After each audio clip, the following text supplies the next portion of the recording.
Orang itu kalau di pagi hari bangun, dia bisa mengingat Allah, kemudian memiliki quta yaumihi, yang dimakan hari ini cukup, sebatas itu saja, maka dia bersyukur. Itu ka'annama hizat lahud dunya bihadzafiriha. Seperti orang yang punya dunia. Yaitu, ya kan harus connect lah Iya. antara apa yang diucapkan dan apa yang ada dipikirkan. Kita ini kan nggak connect, Wildan. Kita itu salah itu, karena ibarat komputer, Salah kita ini server, masih Gus. komputer server lama gitu. Kita kan sering lihat maksiat tuh, astagfirullah, mulutnya. Iya. Tapi matanya tetap melotot, Menikmati. gitu, menikmati. Dan saya tidak perlu lah melihat kebahagiaan orang lain. Karena kalau saya nanti melihat kebahagiaan orang lain, saya tidak kuat, yang lahir adalah sifat hasud, iri hati, dengki, dan itu nanti yang akan menggerogoti kebahagiaan yang sudah kita rasakan. Hidup itu memang harus kayak lampu merah.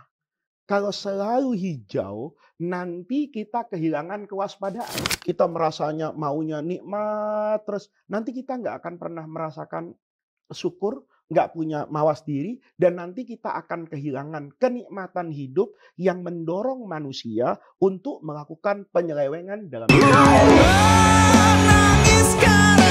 Namanya juga manusia. Ada aja tingkahnya. Tapi ada energi istimewa yang menggerakkan kebaikan buat sesama tanpa mengenal batasan. Itulah indahnya energi kebersamaan. Pertamina, energizing you.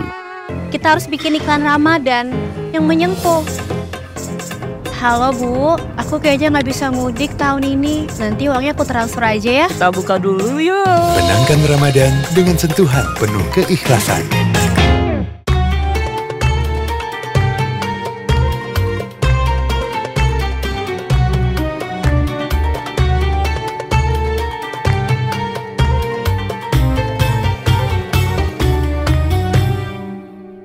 Assalamualaikum warahmatullahi wabarakatuh. Bertemu lagi dengan saya Muhammad bin Husna Ismail sebagai host di Mata Hati TV, kajian Ramadan 1445 Hijriah Mata Hati TV.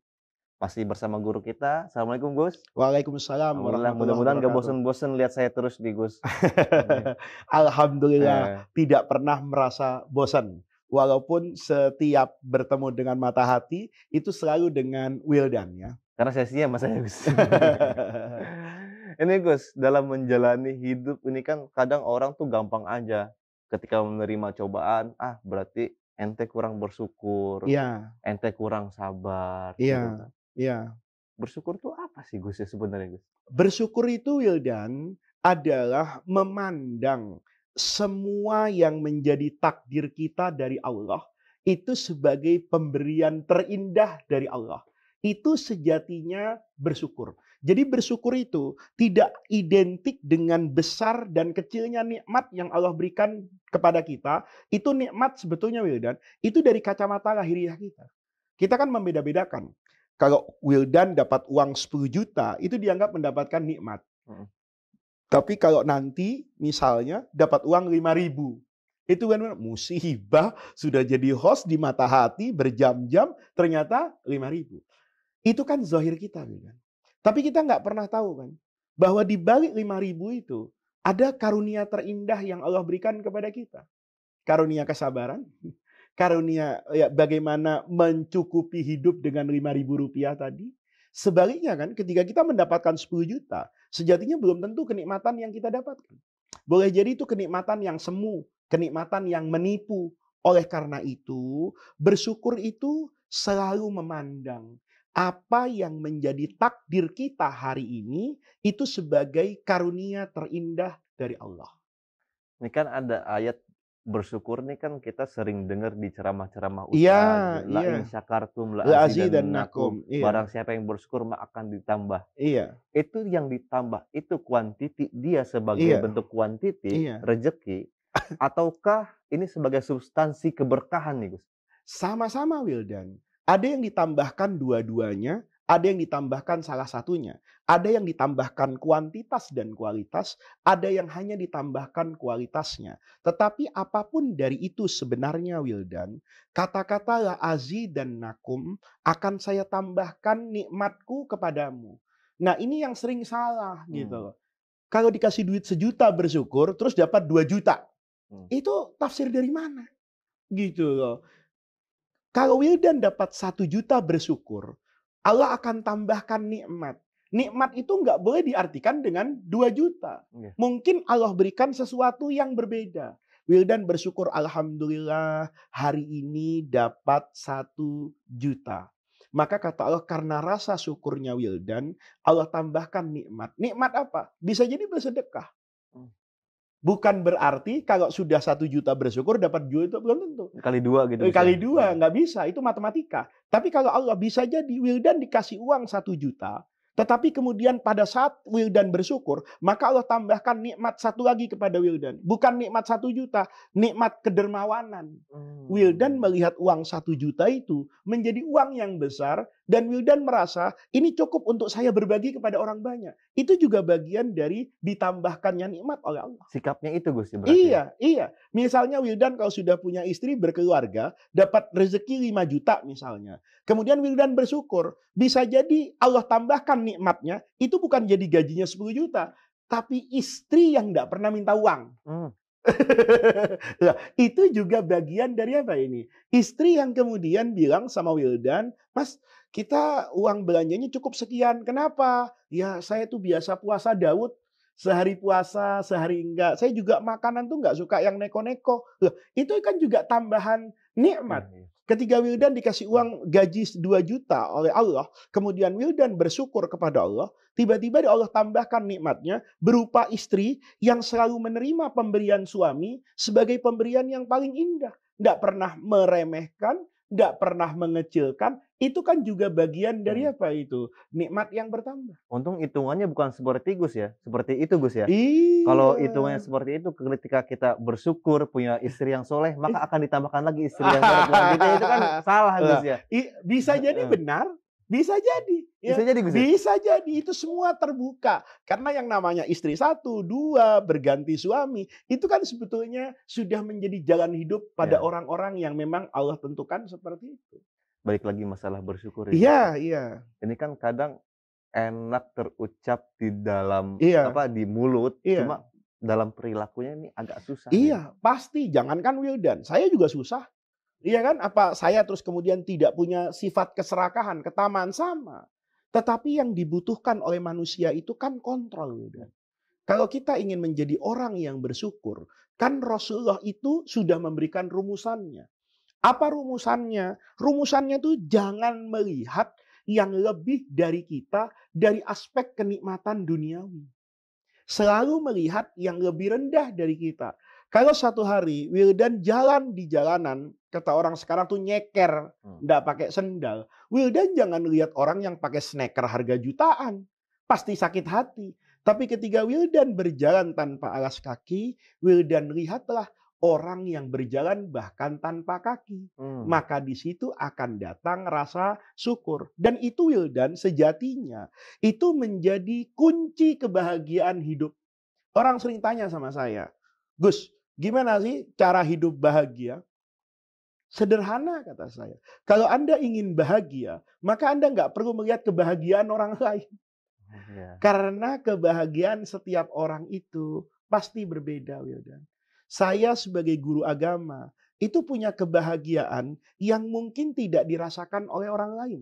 Tetapi saya juga melihat orang lain punya kebahagiaan yang tidak bisa saya rasakan.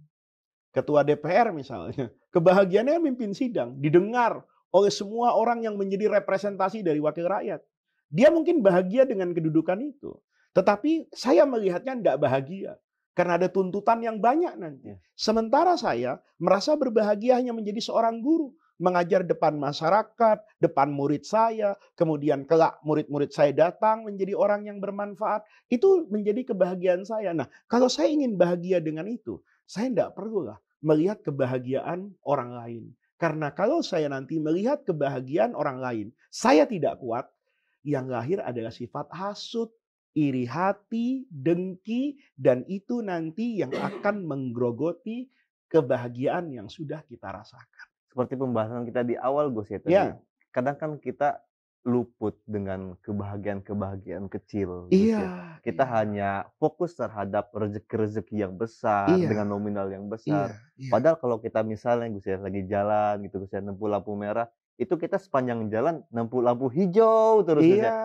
Iya. Itu juga merupakan suatu Iya. nikmat mungkin, Gus, ya. Betul. Jadi Wildan. gimana caranya untuk menikmati atau mensyukuri nikmat-nikmat Itu kecil ini? tadi, Kak Wildan sudah kasih gambaran yang bagus betul. Hidup itu memang harus kayak lampu merah. Kalau selalu hijau, nanti kita kehilangan kewaspadaan. Wildan misalnya nih, menghadapi traffic light di Jakarta 10 nih. Sudah dilewati 7, hijau terus. Pasti bercanda. Lampu merah depan nggak usah ngerem. Kenapa? Pasti Dan hijau. tadi hijau. Gitu.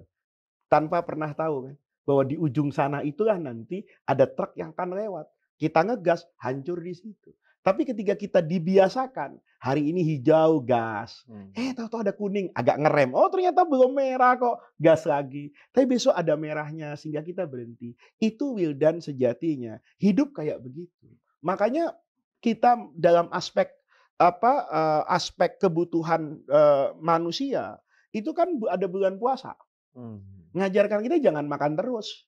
Jangan tidur terus, ada terawih. Ya, tengah-tengah tidur dibangunin untuk makan. Ini kan sebetulnya untuk merubah kebiasaan kita kan. Ketika kita ingin makan, nggak boleh makan. Ketika kita nggak mau makan, disuruh makan.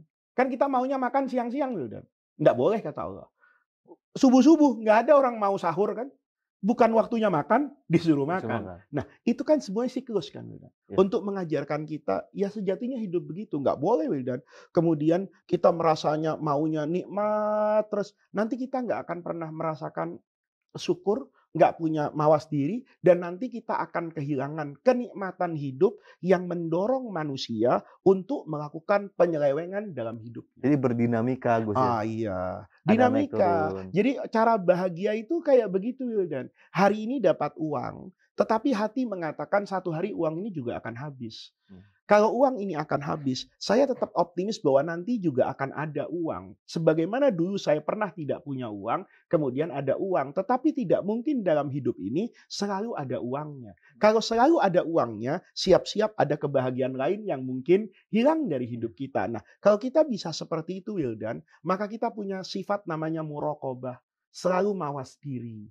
Nah, mawas diri inilah yang sejatinya menjadi kontrol terbaik untuk orang itu nanti selalu bersyukur kepada Allah Subhanahu wa Ta'ala.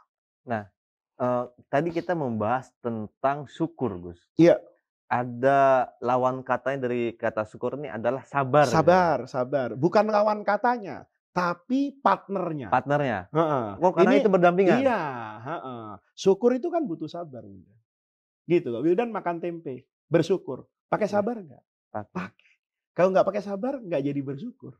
Gitu loh. Jadi syukur dengan sabar ini sebetulnya pasangan yang paling hebat. Oh, satu paket itu. Satu paket nih. Kalau ini berpasangan, ini nyalon pilpres menang satu putaran ini antara syukur dengan sabar karena ini kuat sekali gitu loh. Saya kira tadi itu kontradiktif, Gus. Enggak. Syukur itu satu paket dengan sabar. Kenapa, Wildan? Ini yang paling penting. Orang itu sering mengatakan sabar itu kalau ditimpa musibah. Salah, Wildan. Orang sholat juga butuh sabar. Kamu kalau sholatnya nggak sabar, kan kayak orang silat tuh. Iya, Gus. Nggak bisa. Kita ini, Wildan, butuh sabar itu dalam setiap aspek kehidupan kita. Ketika kita susah, kita butuh sabar. Ketika kita kaya, juga butuh sabar. Ketika berkuasa, juga butuh sabar. Wildan kalau berkuasa, nggak punya kesabaran dan nggak punya rasa syukur, jadi Firaun. Gitu loh. Kenapa? Ya karena kehilangan kontrol kan. Begitu Wildan tahu saya ini amat berkuasa, tetapi saya tahu batasan mana yang boleh dan batasan mana yang tidak, itu membutuhkan kesabaran. Jadi berkuasa ketika kaya pun itu butuh kesabaran. Butuh kesabaran. Saya kira kesabaran ini hanya kita Wildan, dikasih cobaan atau gimana. Itu akan berbeda dari setiap orang. Wildan, nih. Ada orang kalau diberi nikmat bersyukur. Kalau tidak diberi nikmat bersabar. Tapi ada orang yang makomnya lebih tinggi dari itu. Kalau tidak diberi malah bersyukur. Kalau diberi, dia bersabar. Kenapa? Ya karena tujuan hidup orang ini beda-beda. Gitu. Jadi kalau kayak tipe saya, terus nyalon jadi presiden, menang, bersyukur. Kalau kalah, bersabar. Tapi ada orang yang lebih dari itu ketika dia mencari kebahagiaan. Kalau dia jadi presiden, dia malah bersabar. Kalau dia nggak jadi presiden, dia malah bersyukur. Kenapa? Karena kebahagiaannya beda-beda. Dia katakan, kalau saya jadi presiden, kemudian tidak bersabar, semua yang saya inginkan saya penuhi mumpung saya berkuasa, maka itu akan mengantarkan dia kepada jurang kehancuran. Dan kehancuran itu pasti tidak akan pernah identik dengan kebahagiaan. Tapi begitu dia kemudian tidak jadi presiden, bersyukur, dia juga punya gambaran, alhamdulillah nggak jadi. Coba jadi. Bagaimana nanti pertanggungjawaban saya di hadapan Allah memimpin bangsa yang besar seperti ini. Dan itu menjadi kunci kebahagiaan masing-masing orang. Bergantung kepada orang itu sendiri. Ini kan sabar tadi yang udah kita bahas, Gus. Iya. Sama kata kayak syukur ini, Gus. Iya. Ini mudah terucap, tapi Iya. sulit untuk dilakukan. Iya, ini. iya. Makanya sabar yang benar itu ketika guncangan pertama. Kalau Wildan ketika dihantam oleh ujian, itu kemudian terasa betul, rasa sabar muncul. Itulah sabar sejati. Karena belum ada aktif. Belum ada aktif. Tapi kalau nanti marah-marah, setelah itu sabar, itu namanya disabar-sabarin. Tapi orang yang sabar itu, dia akan tahan bahkan pada guncangan pertama. Misalnya, banyak orang soleh tiba-tiba kehilangan anaknya. Anaknya meninggal. Dikasih tahu, dia nggak protes langsung. Begitu, itu kamu meninggal. Oh, hartamu kemarin terbakar. Dia jawabnya singkat kan. Inna lillahi wa inna ilaihi rajiun. Harus marah. Kemana saya harus marah? Wong kita semua sejatinya Punya milik Allah. Gitu. Itulah keindahan sabar. Ketika orang sabar seperti itu, ya hidupnya akan selalu berbahagia. Dia mendapatkan sesuatu tidak membuat dia lupa diri. Dia kehilangan sesuatu tidak membuat dia patah diri. Jadi sulit sebenarnya, Gus ya. Oh iya. Makanya as-sa'adah, kebahagiaan itu kan nggak ada contohnya, Wildan. Nggak ada contohnya. Ada orang bisa bahagia dengan cara hidup yang seperti ini. Ada orang yang bisa bahagia dengan cara hidup yang berbeda. Oleh karena itu, kunci dari kebahagiaan tadi itu adalah syukur dan sabar. Syukur dan sabar itu adalah kontrol diri yang terbaik buat manusia. Kalau dia bisa syukur dan dia sabar, doa dia dalam bacaan Al-Quran itu mustajab. Rabbis rohli sadri. Kenapa orang itu sekarang tuh mudah stres? Karena nggak lapang dada kan. Ya, yang masang baliho saya, yang silaturahmi kepada warga saya, yang modalnya kuat saya. Tahu-tahu yang jadi komeng misalnya, yang tanpa baliho, tanpa modal, suaranya 2 juta. Kalau kemudian kita tidak bisa memaknai itu sebagai syukur dan sabar, stres sendiri, capek sendiri, dan kemudian patah. Ini seperti yang kita bahas kemarin juga, Gus ya, Iya. tentang kesehatan jiwa, kesehatan mental juga, Gus ya. Dan itu bermula dari situ. Terapi yang paling bagus untuk keseimbangan jiwa itu adalah syukur dan sabar. Ini kan syukur dan sabar ini kan tujuannya satu adalah kebahagiaan. Kebahagiaan. Ini terjadi kebahagiaan itu ketika apa dua ini, Gus? Apanya? Ketika sabar dan syukur ini. Iya, ketika sabar dan bersyukur itu melakukan elaborasi indah dalam kehidupan kita. Orang yang bersyukur itu kesabarannya diungkapkan dengan alhamdulillahirrabbilalamin. Ketika dia mendapatkan apapun, dia bersyukur. Rasa syukurnya dia katakan alhamdulillahirrabbilalamin. Itu kan bagian dari kesabaran. Ketika semua prestasi yang kita lakukan, itu kita katakan bukan karena saya. Tapi itu semata-mata dari Allah. Itu kan butuh kesabaran jiwa untuk tidak mengklaim keberhasilan itu menjadi usaha pribadi dia. Ini kan kadang orang ada yang berkata alhamdulillah, ada bentuk rasa syukur. Mungkin itu salah satunya. Gus, iya. Tapi suasana hati kita tuh ketika itu harus gimana? Nah, ya itu. Ya kan harus connect lah. Iya. Antara apa yang diucapkan dan apa yang ada dipikirkan. Kita ini kan nggak connect, Wildan. Kita itu salah itu karena ibarat komputer. Salah Kita ini server, masih Gus. komputer server lama gitu. Kita kan sering lihat maksiat tuh astagfirullah mulutnya. Iya. Tapi matanya tetap melotot Menikmati. gitu, menikmati gitu loh. Itu kan enggak boleh. Sama dengan seperti ini. Ketika dia melakukan sabar, dia melakukan syukur, itu bukan sekedar lahiriah jasmaninya Wildan, tetapi juga itu harus lahir dari kesadaran yang paling dalam jiwa setiap manusia yang bersyukur dan bersabar tadi. Jadi kuncinya apa yang diucapkan dengan suasana hati itu harus connect. Iya, Gus. iya. Suasana hati itu yang paling penting. Suasana hati. Kalau syukur itu adalah selalu ingat bahwa ini semua adalah karunia Allah. Sabar itu selalu ingat bahwa ini juga semuanya datangnya dari Allah. Kalau kita sudah pasrah seperti itu dan yakin dengan Allah yang maha baik, lalu kita tidak akan pernah merasakan kehilangan apapun dalam hidup kita. Syukur dengan qanaah tuh beda apa enggak sih? Sama. Kuncinya syukur itu ya qanaah. Orang yang kehilangan qanaah tuh merasa cukup Merasa cukup. dengan apa yang Allah berikan, ya dia akan kehilangan rasa syukur. Kan ada peribahasa kalau kamu memiliki Iya, idza hati ma yang kunta dza qalbin qanu'in fa anta wa malikud malikud dunya dunya sawa. sawaun. Kan gitu. Orang itu Wildan nggak bisa bahagia itu karena nggak puas diri. Coba Wildan lihat. Ada orang di hotel tidak bisa tidur. Ada orang di tepi rel kereta api tidurnya pulas. Kenapa? Dia al-qanaah. Karena dia merasa apa ini? Merasa hatinya itu cukup. Makanya kata Rasulullah Shallallahu Alaihi Wasallam, orang itu kalau di pagi hari bangun, dia bisa mengingat Allah, kemudian memiliki quta yaumihi yang dimakan hari ini cukup, sebatas itu saja, maka dia bersyukur. Itu ka'annama hizat lahud dunya bihadafiriha. Seperti orang yang punya dunia. Kita ini Wildan, kenapa kok hidup tuh selalu cemas? Karena kita mikirnya kejauhan. Ya, bulan depan makan apa? Kalau menikah bagaimana? Iya. Nanti kalau punya anak, biayanya kayak apa? Tuntutannya kayak apa? Kita selalu seperti itu gitu. Penuh dengan pertanyaan-pertanyaan. Pertanyaannya Ya. kita nggak pernah bersyukur kan? Bersyukur sekarang saya sudah jadi laki-laki. Kalau saya menikah, dari mana saya akan mendapatkan rezeki? Ya keyakinan saya bahwa semua orang punya rezeki. Tinggal kalau saya sudah menikah, maka saya butuh pekerja yang lebih keras lagi. Kan seperti itu gitu loh. Kan kadang-kadang itu Gus yang menjadi kekhawatiran gitu ya. Ketika ada sesuatu yang ingin didapatkan, kemudian tidak tercapai. Betul. Dan yang ingin didapatkan itu kadang-kadang kan sering Wildan, lebih dari kebutuhan yang sejati pokok dalam hidup kan. Itu hanya kebutuhan-kebutuhan sekunder gitu loh. Bukan kebutuhan primer. Ketika kita banyak gaya, ya, maka tekanan itu kencang Wildan. Gitu. Kayak teori Einstein gitu. Iya, dan itu yang kemudian akan menghilangkan aspek kebahagiaan dalam hati kita. Berarti kebanyakan orang-orang nih kan Gus yang tidak disyukuri atau yang tidak bisa disabari ada kebutuhan-kebutuhan yang bukan kebutuhan pokok Gus ya? Iya. Karena sebetulnya Wildan, Rasulullah itu ngasih gambaran jelas kok. To'amul wahid yakfithnaini. To'am, makanan satu orang. Itu sejatinya kalau dia makan berdua, dia tetap hidup. Wildan, dulu di pesantren pernah kan? Lagi beli nasi bungkus satu, tahu-tahu temen datang. Minta lagi. Kita ada keselnya kan. Tapi Wildan tidak jadi mati kelaparan kan.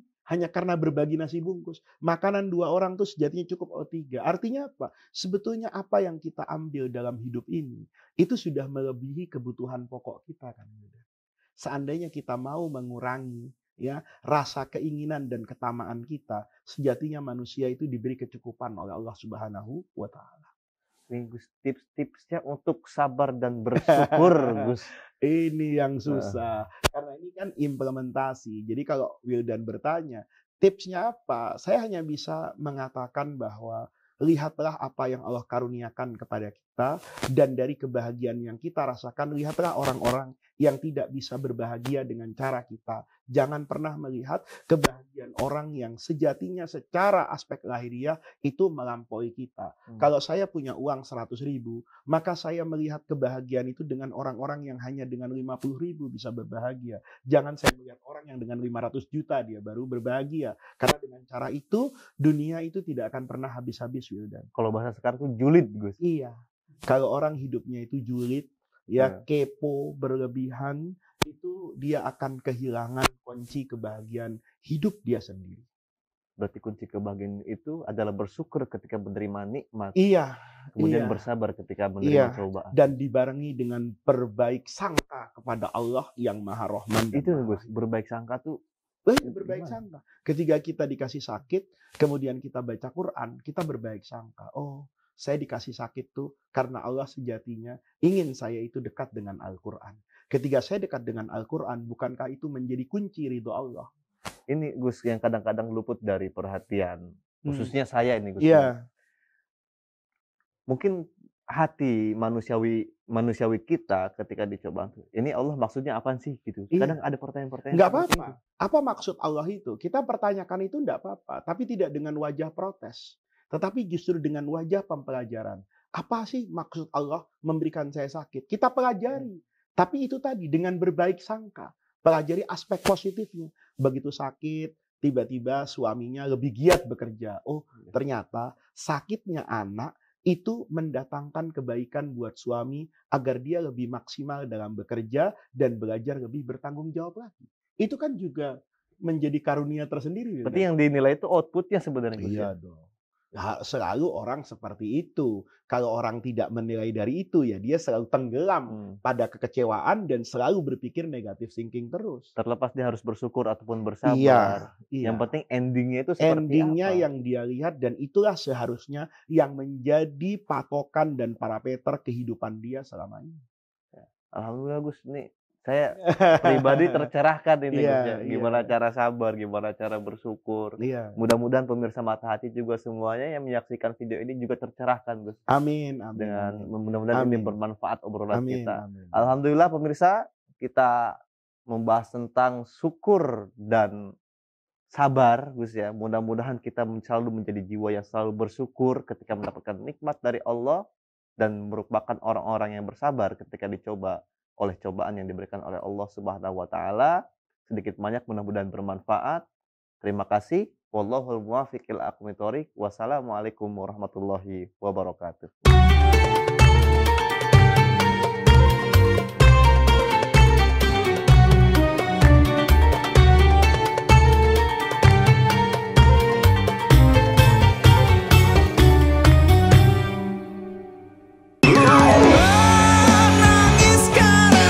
Namanya juga manusia. Ada aja tingkahnya. Tapi ada energi istimewa yang menggerakkan kebaikan buat sesama tanpa mengenal batasan. Itulah indahnya energi kebersamaan. Pertamina, energizing you.